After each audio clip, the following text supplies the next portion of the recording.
नमस्कार प्रिय आत्मज, परम पिता के अंश आपके भीतर स्थित आपकी आत्मा को मैं नमन समर्पित करती हूँ।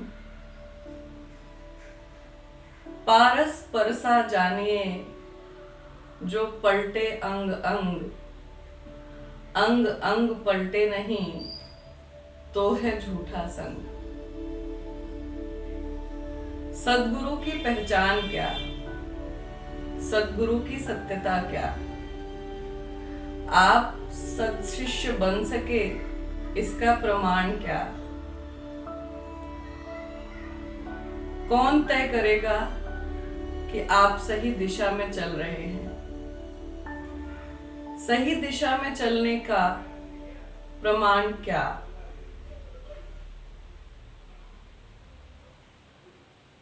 सही दिशा की तरफ कदम बढ़ाने से ही आप उस परमात्मा की शक्ति, उस परमात्मा को प्राप्त कर सकते हैं। लेकिन ये तय कैसे होगा कि आप सही दिशा में चल रहे हैं। ये तय कौन करेगा। ये तय करेगा कि यदि आप सूरज की तरफ बढ़ रहे हैं तो आपके कदम पूरब की तरफ चल रहे हैं, और आपके कदम यदि पूरब की तरफ धीरे धीरे भी चल रहे हैं तो सूरज तक पहुंचना आपके लिए नियत है। सूरज की तरफ, पूरब की तरफ मुंह कर कर खड़े ही हो जाइए। आप नहीं भी चलेंगे तो भी आप परमात्मा तक पहुंच जाएंगे और सूरज की किरणें आप तक पहुंच जाएंगी। क्योंकि चलने मात्र से तो ये तय नहीं हो जाता कि आप अपनी मंजिल तक पहुंचेंगे। कुछ करने ही मात्र से ये तय नहीं हो जाता कि आप सत्य को प्राप्त करेंगे। चलना सही दिशा में हो, कर्म सही दिशा में हो, तभी आप परमात्मा की असीम अनुकंपा और उस परमात्मा के सत्य को जान पाएंगे। पारस परसा जानिए जो पलटे अंग अंग, जो ना पलटे अंग तो है झूठा संग। यदि आप पारस से मिले और सोना न बन सके तो दो ही स्थितियां हो सकती हैं। या तो जिस पारस को आपने चुना वो पारस झूठा पारस है, या तो आपने संदेहवश सच्चे पारस से भी दूरी बनाकर रखी। ये आप तय करेंगे कि आपको उस परमात्मा को पाना है कि नहीं। और जब गरीब जुलाहा कबीर पा सकते हैं, धूरिया दरिया पा सकते हैं, महात्मा बुद्ध पा सकते हैं, महावीर पा सकते हैं, सुकरात पा सकते हैं, मोहम्मद पा सकते हैं, पैगंबर पा सकते हैं, मंसूर पा सकते हैं, तो आप क्यों नहीं। एक कदम आप बढ़ाएंगे, वो परमात्मा आपको ही ढूंढ रहा है। आपने बहुत कोशिश की होगी, बहुत प्रयास किया होगा परमात्मा से दूर होने का, तभी आप परमात्मा से दूर हो पाए। लेकिन ये कहीं ना कहीं आवश्यक भी है कि अपने असली घर को पहचानने के लिए एक बार आपको अपना असली घर छोड़ना पड़ता है।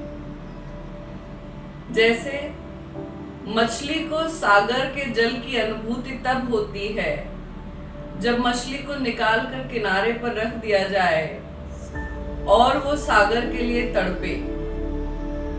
तो जिस तरह सागर के किनारे रेत पर पड़कर मछली तड़प रही है, जिस दिन वो तड़प आपके भीतर, आपकी आत्मा तक पहुंचेगी, उस दिन आप परमात्मा तक पहुंचेंगे। आपको मौलाना, पादरियों, पंडित, पुरोहितों ने आपको एक पाप की गठरी बना दिया है। जो भी आप करते हैं वो गलत है, जो भी आप कहते हैं वो गलत है, जो भी आपने अपने जीवन में किया वो पाप का बोझ आपको उठाना पड़ेगा। परमात्मा ये नहीं कहता। आप परमात्मा की संतानें हैं। अपनी संतान से परमात्मा कभी पाप का हिसाब किताब नहीं मांगता। जिस दिन आप जागे उसी दिन परमात्मा आपको गले लगा लेता है। वो कहते हैं कि सोए हुए व्यक्ति को जगाना बहुत आसान है, लेकिन जो व्यक्ति सोने का अभिनय कर रहा है उसको जगाना आसान नहीं बल्कि बहुत मुश्किल होता है। आत्मीय गुण है, आत्मा का गुण है। आत्मा कभी दुखी हो ही नहीं सकती। ये कठिन कार्य अपनी आत्मा तक को दुख पहुंचाने का आपने कर लिया है। क्या आप एक सरलतम कार्य जो आपकी आत्मा का है, सुखी रहने का, खुश रहने का, क्या आप वो नहीं कर सकते? परमात्मा ने आपको सम्राट बनाया है। आप जब परमात्मा से प्रार्थना करते हैं तब भिखमंगों की तरह प्रार्थना करते हैं। जब भी आप प्रार्थना के लिए हाथ जोड़ते हैं, प्रार्थना में मांग खड़ी हो जाती है। जब भी आप परमात्मा की स्तुति करते हैं किसी हेतु, किसी उद्देश्य के लिए, तो आपकी वो स्तुति, आपकी वो प्रार्थना वहीं मर गई, वो परमात्मा तक पहुंची ही नहीं। या यूं कहिए कि मांग से सजी हुई आपकी परमात्मा तक पहुंचने वाली प्रार्थना का गर्भपात हो गया। जिस क्षमता, जिस शक्ति, जिस आत्मीयता से आप परमात्मा को ढूंढ रहे हैं, उसी शक्ति, उसी आत्मीयता, उसी प्रेम से परमात्मा भी आपको ढूंढ रहा है। परमात्मा खुशामद पसंद बिल्कुल भी नहीं है। क्या आप समझते हैं कि परमात्मा आपके आस पड़ोस में रहने वाला आदमियों जैसा आदमी है, जिसकी आप खुशामद करेंगे, तारीफ करेंगे और अपना काम करवा लेंगे, अपनी बात मनवा लेंगे? क्या परमात्मा को इतना आसान समझा है आपने? जिस दिन आप जाग गए, जिस दिन आपके भीतर की शक्ति जाग गई, जिस दिन आपके भीतर आपने मुड़कर देखा, उस दिन परमात्मा को आप नहीं पाएंगे।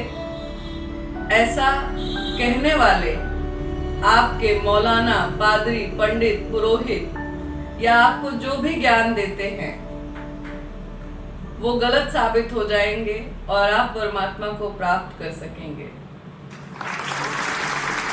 मैं एक छोटी सी कथा के साथ अपनी वाणी को विराम देना चाहती हूँ कि एक सराय के मालिक ने एक तोता पाल रखा था और उसे पिंजरे में बंद करके रखा था।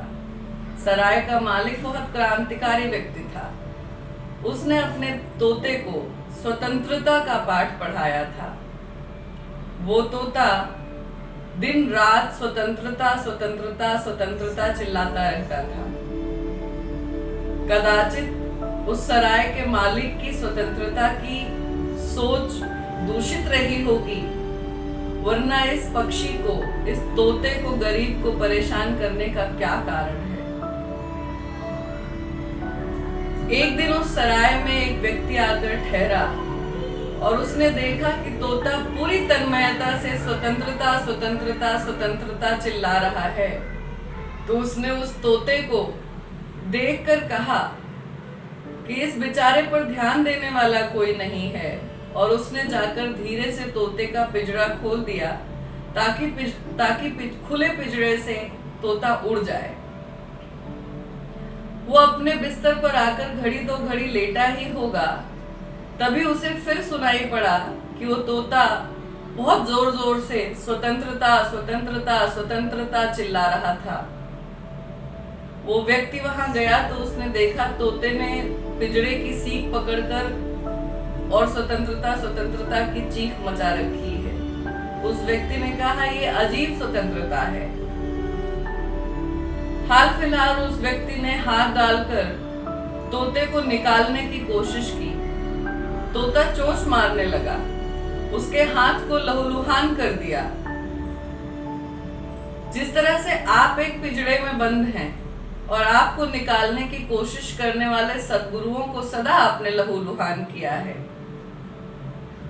लेकिन वो व्यक्ति भी किसी सद्गुरु की तरह अडिग था और उसने उस तोते को निकालकर फेंक दिया उड़ने के लिए, स्वतंत्र कर दिया और आकर सो गया।